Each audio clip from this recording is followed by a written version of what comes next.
اور انتہائی عابد و زاہد انسان تھے۔ سلطان نور الدین زنگی بھی ان کے احترام میں تخت سے نیچے اتر آتے تھے اور اس وقت تک تخت پر نہیں بیٹھتے تھے جب تک امام صاحب تشریف فرما نہیں ہوتے تھے۔ جب صلاح الدین ایوبی نے خلیفہ عاضد کے اقتدار کا خاتمہ کر کے عباسی خلیفہ مستعصی با امر اللہ کا خطبہ پڑھوا دیا تو سلطان نور الدین محمود زنگی نے امام شرف الدین رحمۃ اللہ علیہ سے بڑے آزانہ لہجے میں درخواست کی تھی کہ وہ مصر کا منصب قضا قبول فرما لیں اور اس علاقے کو بد عقیدہ لوگوں سے معاف کر دیں۔ صلاح الدین ایوبی نے امام شرف الدین رحمۃ اللہ علیہ کی رہنمائی میں مصر کے طویل و عریض قید خانے کو مدرسہ شافی اور مشہور عشرت کدے دارالغزل کو مدرسہ مالکیہ میں تبدیل کر دیا تھا۔ ابھی سلطان عادل کا کفن بھی میلا نہیں ہوا ہے کہ ملت اسلامیہ کی بنیادوں میں گہرے شگاف پڑنے شروع ہو گئے تھے۔ صلاح الدین ایوبی امام شرف الدین رحمۃ اللہ کے سامنے 10 بستہ بیٹھا تھا اور اس کی آنکھوں سے آنسو جاری تھے۔ شامیوں اور عیسائیوں کی صلح کا ایک ہی مطلب ہے کہ شام اور مصر الگ الگ ہو جائیں۔ تمام اسلامی ریاستوں اور صلیبیوں کے درمیان ایک ہی جھگڑا ہے، پھر دوسری ریاستوں کو اس معاہدے میں شامل کیوں نہیں کیا گیا؟ یہ خبر سن کر امام شرف الدین رحمۃ اللہ علیہ بھی بہت زیادہ مضطرب نظر آ رہے تھے، مگر ان کے پاس اس سوال کا کوئی جواب نہیں تھا۔ آپ ہی ہم سب کے درمیان ایک محترم ہستی ہیں۔ صلاح الدین ایوبی نے اپنی خلش کا اظہار کرتے ہوئے کہا، شامی اور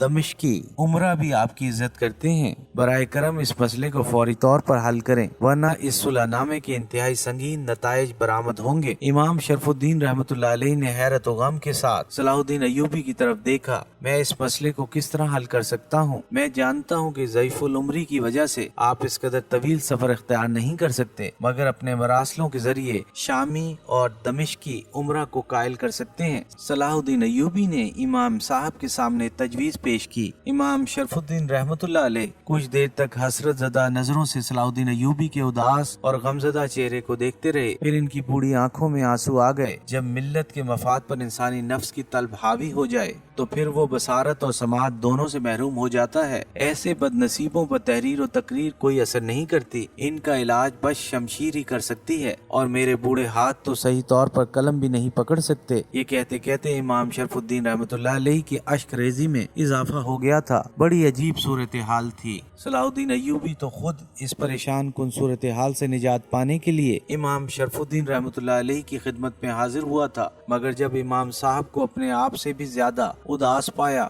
تو خود انہیں تسلیاں دینے لگا۔ میرے بازو بھی آپ ہی کے بازو ہیں، صلاح الدین ایوبی نے نہایت عقیدت مندانہ لہجے میں کہا، اور بفضل حق تعالی ابھی ان میں شمشیر اٹھانے کی طاقت موجود ہے۔ اللہ تعالیٰ تا دیر ان بازو کو توانا رکھے۔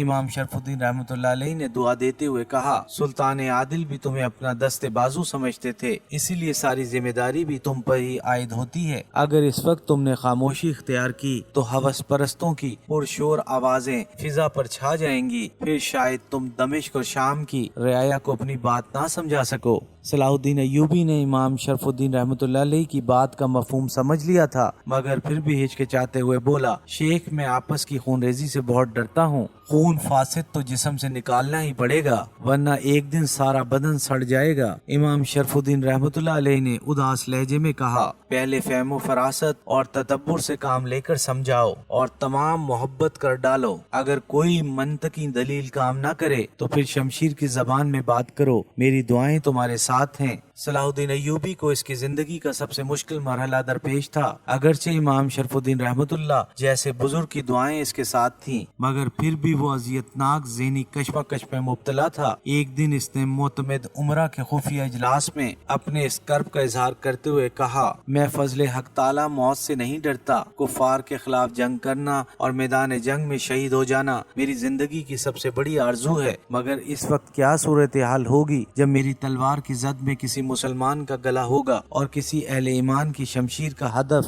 میری گردن ہوگی، قاتل بھی میں اور مقتول بھی میں۔ واقعتاً صورتحال بہت سنگین تھی، کوئی امیر صلاح الدین ایوبی کو مشورہ نہ دے سکا۔ بالآخر اس نے اپنے چھوٹے بھائی سیف الدین ملک عادل کے ہاتھ ایک طویل خط شمس الدین ابن مقدم کو بھیجا، جس میں شامی مسلمانوں اور عیسائیوں کے درمیان ہونے والے معاہدے پر سخت تنقید کی گئی تھی۔ جب سیف الدین ملک عادل اپنے بڑے بھائی صلاح الدین ایوبی کا مکتوب لے کر دربار شام میں پہنچا تو شمس الدین ابن مقدم اور امیر حسام الدین حسین نے اس کے ساتھ بڑا ذلت امیز سلوک کیا۔ جب خط دے کر سیف الدین ملک عادل کرسی پر بیٹھ گیا تو شمس الدین ابن مقدم نے انتہائی غضبناک لہجے میں اسے مخاطب کرتے ہوئے کہا، کھڑے ہو جاؤ، غلام زادوں کو اپنی حیثیت نہیں بھولنی چاہیے۔ سیف الدین ملک عادل بھی ایک شجاع باپ کا بیٹا تھا، فوراً ہی کھڑا ہو گیا اور بآواز بلند کہنے لگا، میں غلام ہوں یا آقا زادہ، آپ کو صرف یہ دیکھنا چاہیے کہ میں ایک سفیر کی حیثیت سے دربار شام میں داخل ہوا ہوں۔ ایک سفیر کو وہی عزت و احترام ملنا چاہیے جس کا وہ مستحق ہوتا ہے۔ تم اسی اعزاز کے مستحق ہو کہ اس وقت تک ہمارے سامنے کھڑے رہو جب تک تمہیں تمہارے لائے ہوئے خط کا جواب نہیں مل جاتا۔ شمس الدین ابن مقدم کے لہجے میں وہی حقارت تھی۔ اگرچہ سیف الدین ملک عادل نوجوان تھا مگر اس نے بے مثال قوت برداشت کا مظاہرہ کیا، خاموش کھڑا رہا۔ پھر صلاح الدین ایوبی کا خط سر دربار پڑھا گیا۔ مصر کے حاکم نے واضح الفاظ میں لکھا تھا کہ یہ ایک انتہائی صفاقانہ معاہدہ ہے جس سے مسلمانوں کی شکست ظاہر ہوتی ہے۔ میرا مشورہ ہے کہ اس معاہدے کو فوراً منسوخ کیا جائے۔ شمس الدین ابن مقدم نے صلاح الدین ایوبی کا خط ہاتھ میں لے لیا، پھر اسے بغور دیکھتا رہا۔ دربار پر گہرا سکوت طاری تھا۔ سیف الدین ملک عادل خاموشی سے صورتحال کا مشاہدہ کر رہا تھا۔ اچانک شمس الدین ابن مقدم ملک عادل سے مخاطب ہوا، تمہارے خیال میں صلاح الدین مجھ سے کس جواب کی توقع رکھتا ہے؟ ابن مقدم کا لہجہ بدستور تحقیر آمیز تھا۔ میں کسی کے دل کا حال کیسے جان سکتا ہوں؟ ملک عادل نے باوقار لہجے میں جواب دیا، جس طرح کچھ دیر پہلے آپ نے سفارتی آداب کی دھجیاں اڑائی ہیں، اس منظر کو دیکھتے ہوئے مجھے کسی بہتر جواب کی توقع نہیں۔ جواب ہمیشہ برابر والے کی بات کا دیا جاتا ہے۔ شمس الدین ابن مقدم کا غرور و تکبر اپنے عروج کو پہنچ چکا تھا۔ یہ کہہ کر شمس الدین ابن مقدم نے صلاح الدین ایوبی کے خط کے کئی ٹکڑے کر دیے اور انہیں ہوا میں اڑا دیا۔ اس ہذیان کا یہی جواب ہے۔ ابن مقدم کی اس حرکت کے جواب میں بیک وقت کئی عمرہ کے کہہ کے گونجے۔ ان میں سب سے بلند کہہ کا امیر حسام الدین حسین کا تھا جو اس سازش میں ابن مقدم کا معاون خاص تھا۔ باقی درباری نہ صرف خاموش تھے بلکہ ان کے چہروں سے شدید ناگواری کا رنگ نمایاں تھا۔ ان لوگوں نے اپنی آنکھوں سے ایسے کئی مناظر دیکھے تھے جب سلطان نور الدین محمود زنگی صلاح الدین ایوبی کو دیکھ کر فرط محبت میں کھڑے ہو جاتے تھے۔ آج اسی شخص کے خط کے ٹکڑے دربار کے فرش پر بکھرے ہوئے تھے۔ ایپیسوڈ 68 اختتام پذیر ہوئی۔